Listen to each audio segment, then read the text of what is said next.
born, my grandmother took one look at my screaming, wrinkled face and my smooth, bold little head and said, "You look just like your dad."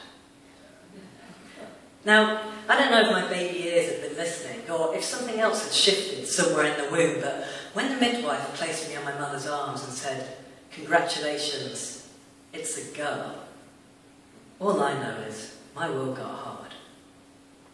This is not my story. When I was 4, I watched my brother and my cousin play crosswords.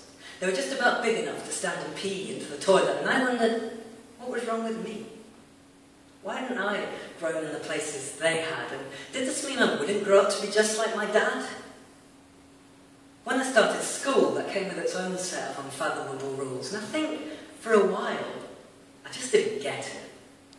I invited all of the boys in my class to my 5th birthday party, and my mum invited the girls. I had an incredible 3D castle as a cake with towering ice cream cone turrets and licorice all sort ladders to stop it all from toppling over, and who cared if it was bright pink? And when I realised later that some of the girls had bought me dolls as presents, all I could think was, why should people who bought such stupid gifts be allowed to come to my party? This is not my story. That wasn't me who was dragged around 80s clothes emporiums with names like Laura Ashley. That wasn't me who was manhandled in and out of scratchy petticoats with lace that seemed to burn into my skin, the same ones my sisters looked so graceful in.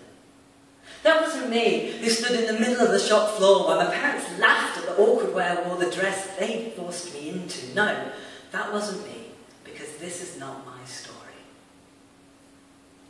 People tell me we live in a pretty equal world. But man, this is a little boy who everyone thinks is a girl. And by high school, his whole world is broken. Now he knows he's not allowed to play football or cricket or rugby. He's not allowed to read the Beano or join the Beavers or the Scouts. He's not allowed to dash about or let his knees fall to either side of a chair when he sits down. He's not allowed to wear the clothes he likes. But what really eats him up is he doesn't know how to do what he's supposed to.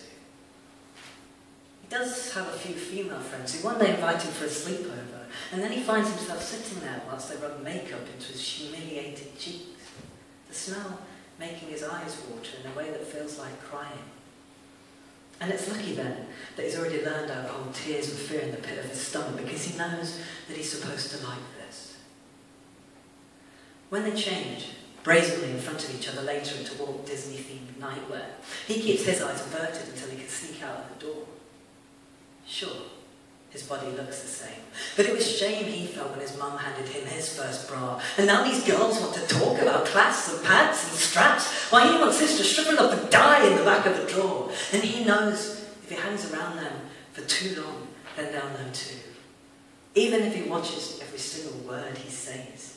Even if he dresses picture perfect every morning by the instructions in the best teen magazine. Even if he practices for hours every day in his bedroom how to walk like a woman, he knows he'll never be one. The words don't sound right. The clothes won't hang right. The walk refuses to fit his legs. And so he lives instead with a secret that makes him think about suicide when he wakes up and makes him think about suicide when he goes to bed, until in the end he realises he can drink his problems away and makes friends for the next 15 years with alcoholics who are too drunk to see beyond their own misery. This is not my story.